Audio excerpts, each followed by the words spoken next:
The book's pages fluttered to the beginning once again. Faster than before, and he fell. The clouds parted over the Isles of Boreas. It was time to choose. The rebellion was in trouble. Ravens were scouting for the secret rebel base. They needed a game changer. Pieces of the Sky Ripper had surfaced. Or so a scholar in the mountains had told him. Surely the weapon that banished the lost gods could defeat the Emperor. Also, a temple had risen out of empty desert. The Iblis stone was hidden there. It was a dangerous artifact. It could corrupt its user into a bloodthirsty monster. Maybe he could find a way to use it, to take its power without surrendering to its wickedness. And also, his old friend Lupino needed rescuing. Of course, Renato had a pretty strong suspicion that Lupino had betrayed the rebellion. But could Renato really leave an old friend to the Ravens? The island was windswept desert. No one went there except ostriches and ostrich hunters. The Iblis stone. It would whisper promises in his ear, offer him power for blood. But this time, Renato was sure he could master it. And so, Renato went ostrich hunting.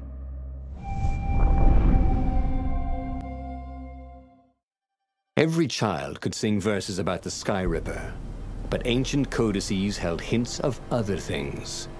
A stone that ate souls, a ruby that drank blood, a jewel only a righteous man could give away. Were all these things the Iblis stone? Long hidden in the buried temple? Another ancient item that was only resurfacing now? Drawn up from the deeps by the Emperor's horrific rituals?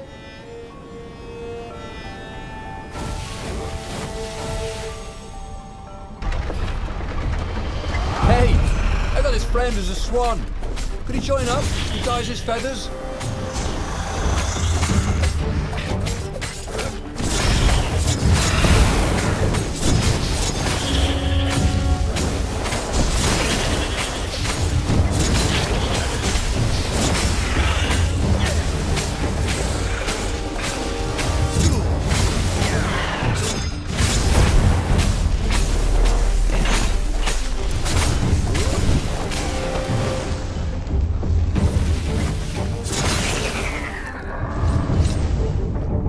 Ravens were already here, cawing in frustration. They were still searching for a way in. Good. And he hadn't come too late.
So much. It was time to turn it into something he could use.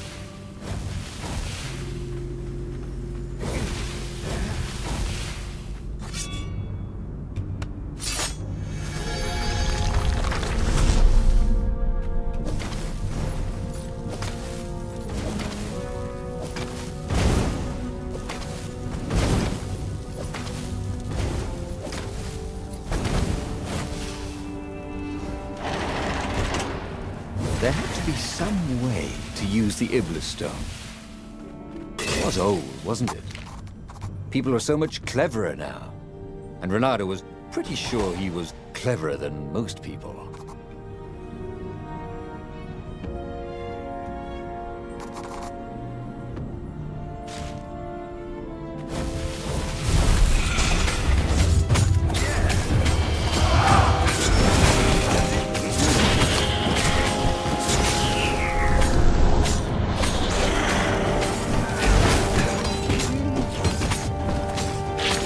everybody knew you shouldn't trust a raven further than you could throw one. But where did the drop count?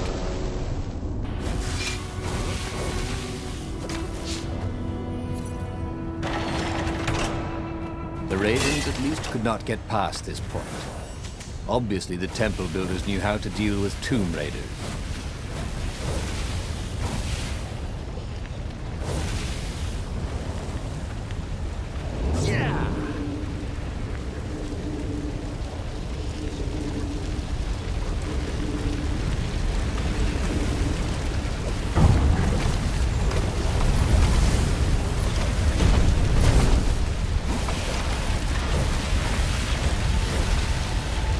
It was a stone of the purest blackness. It reflected no light, like a void made solid. Nervous, he picked it up. I can make you mighty. Who said that? Give blood. It was the stone, eager, thirsty.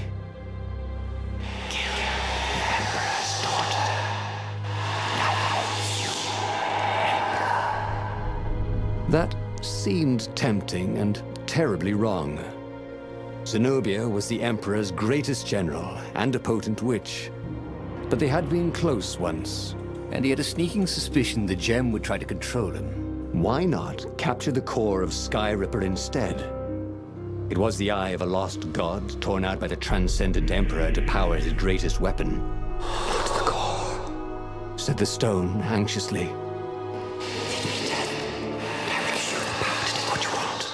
But even though Renato knew how evil the gem was, he had a clever plan for dealing with it.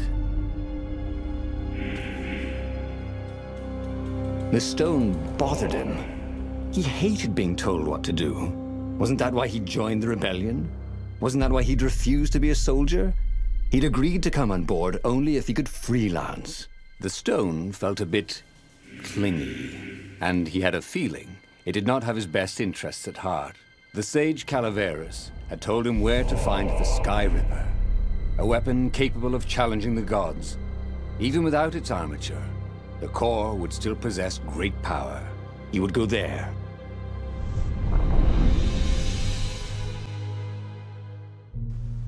The moment he landed the Farfarer, Renato had a rare feeling of regret.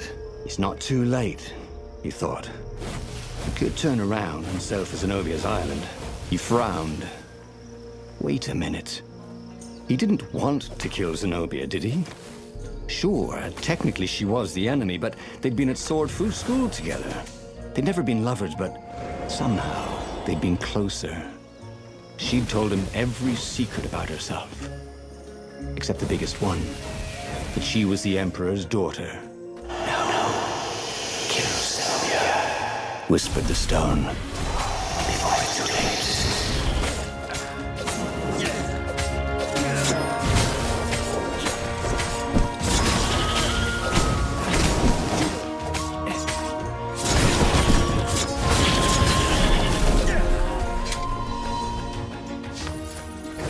The waterfall was spectacular.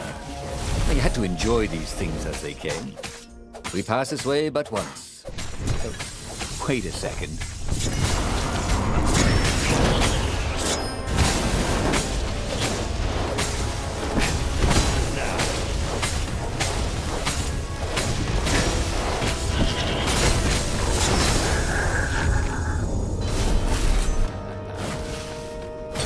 There was something sour in the air. Like the earth had ruptured over something that had been fermenting for a very long time.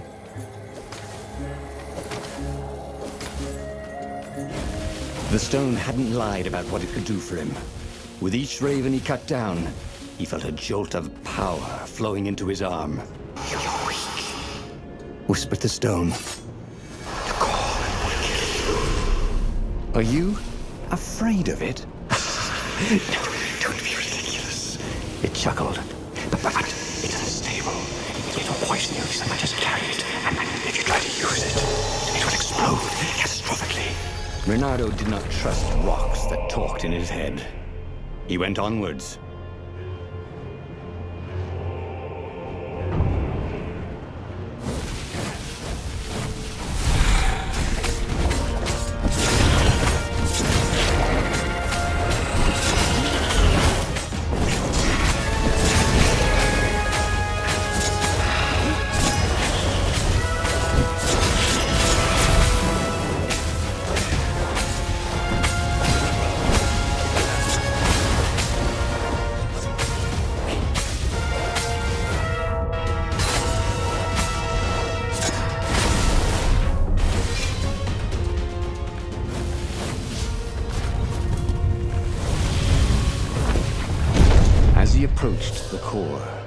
The stone became hysterical. No, it's too much power.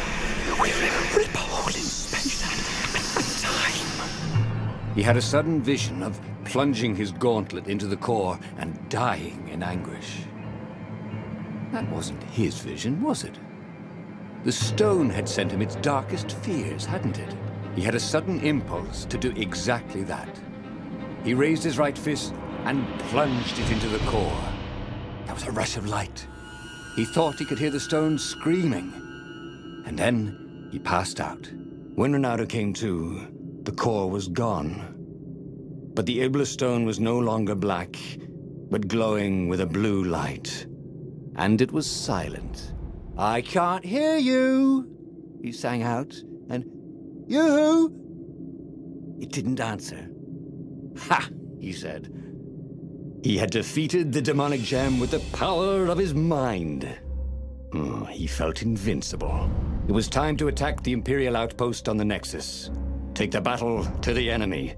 But among the huge crystals, there was also an observatory. A wise man would probably ask the scientists exactly what he had first. How wise was he?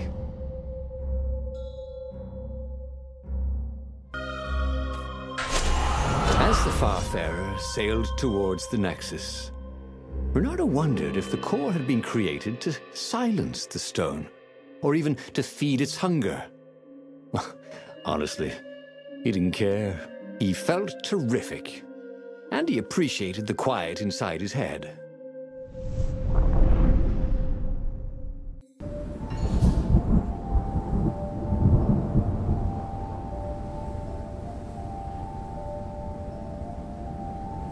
The Nexus was infested with ravens, but that didn't bother Ronaldo. With each death, the converted Iblis stone in his gauntlets glowed brighter, and he felt stronger. Wow. He was getting a bit bloodthirsty, wasn't he? Well, he wasn't one. He was a warrior. They're supposed to be bloodthirsty.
This chest had teaspoons stolen from every inn in Boreas.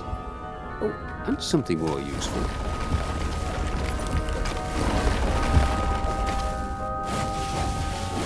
The core, absorbed in the stone, was doing its job perfectly. Ronaldo could feel a little eldritch jolt every time he downed a raven, but then it flowed into the glowing stone the way water flows down a riverbed. It all felt perfectly natural, as if all his life, this was what he had been meant to do.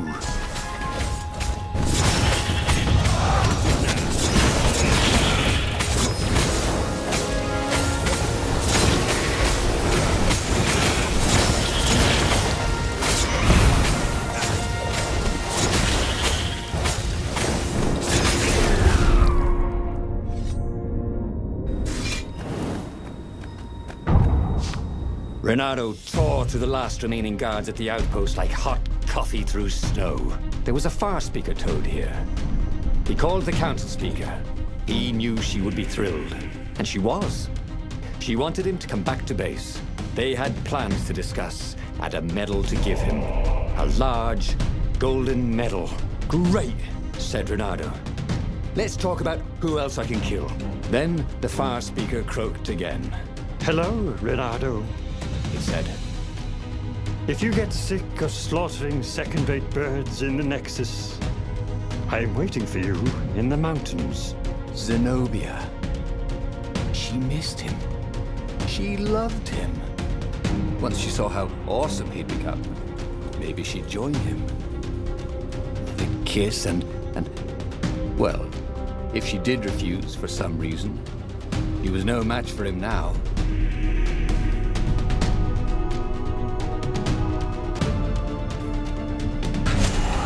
Zenobia was taunting him. No doubt she hoped to lure him into a trap. Well, he was nobody's sucker. Especially not hers. He carried victory in his gauntlet. He would go where the council pointed him.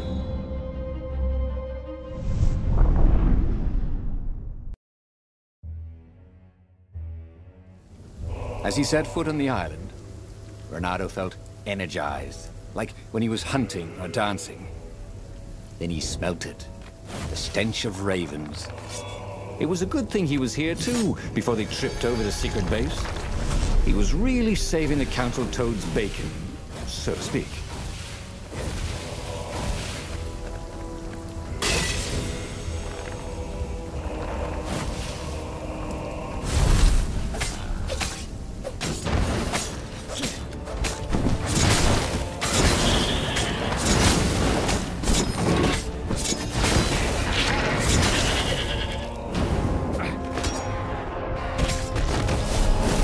Funny about librarians. People thought of them as fussy clerks who shushed them for talking. But the librarians thought of their books as sacred, and themselves as priests in a temple of knowledge. Who knew they were willing to die to protect it?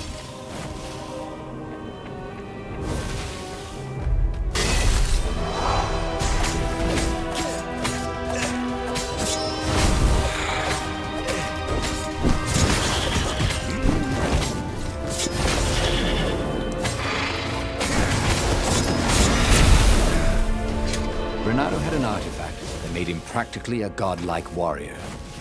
All he had to do now was collect his medal, head for the Imperial fleet, and raise some hell.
See?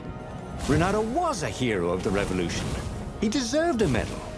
Soon he'd deserve every medal they had, and hopefully one big medal ceremony in front of everybody with trumpets so everyone could know what he'd accomplished.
Long stairs. So he was close to the rebel base. He was on fire. So far, so good.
Inside the rebel base, Renato was invited to the council speaker's private chambers. So, this is the Iblis stone? He said. I can feel its power. Renato told her how he had fed the core to the stone and made something even more useful than either. Crazy like a fox, she croaked. And Renato chuckled as if he'd never heard the joke before. We've given you the best quarters and a bottle of Tantalonian firewater. All for you. So they'd remembered. He woke in the morning with the sweetest of hangovers. But the Iblis stone was gone from his gauntlet. The corridors were empty, except for a few rebels who looked just as hungover as him. "Come on, you'll miss the battle," they yelled. Renato added sail as the Farfarer scudded across the sky. Who could have taken the Iblis stone? Was it some Imperial spy? He would find him, and kill him, and take the stone back.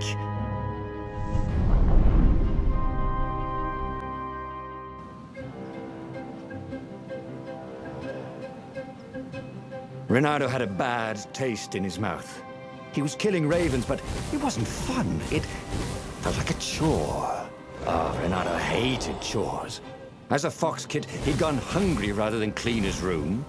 He still didn't clean his room, he just moved house every few years. Who had the Iblis stone anyway? Up ahead, he could hear screaming and croaking and cawing. But who was winning?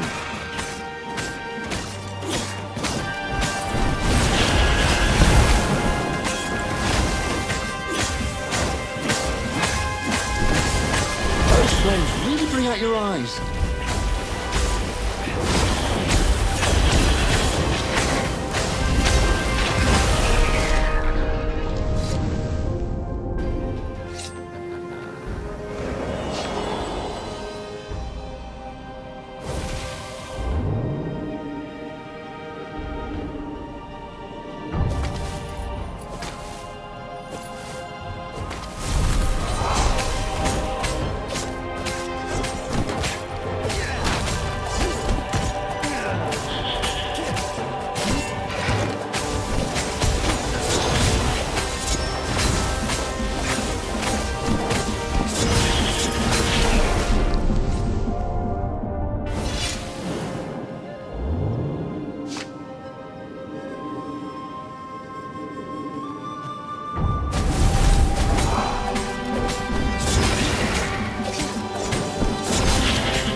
As he ran forward, Renato noticed that some ravens were starting to ignore him, just running away. Who were they running from? Some hero of the revolution? If some other so-called hero of the revolution had the stone and tried to take his victory and his medals, Renato was going to be seriously pissed off. He was the hero, not some other bozo.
Finally, Renato came to the Emperor's ship.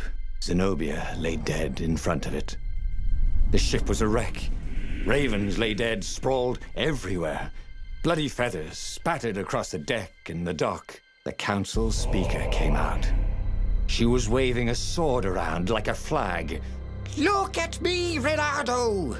she croaked. The Iblis stone on the sword was black as coal. "Now I will be Empress, and all shall tremble before me," she croaked. So the stone had her. It was in her brain, whining for blood. "I'm afraid I can't allow that," said Renato, and moved to fight her. Toads are not usually good with swords. Something about the footwork. And the council speaker was not even a warrior. She was always tripping over things, which is quite an impressive achievement when you're a toad. Yet somehow, she was pressing Renato backwards as he desperately tried to keep her sword away from his throat. "Look, why don't you keep the stone?" he asked. "You deserve it." "Blood and souls for Iblis," she croaked. "Blood and souls." She got under his guard with her sword. It was just the tip. But sometimes just the tip is enough. He could feel his soul being sucked into the stone. As he died, he felt embarrassed more than anything else. He should go back to some of the choices he'd faced before. Maybe there were new paths that had opened up, like those doors he was opening up all over the map that took him to new treasures and around his enemies. And he hadn't learned anything new this time. He'd done the same thing twice, yet expected a different outcome.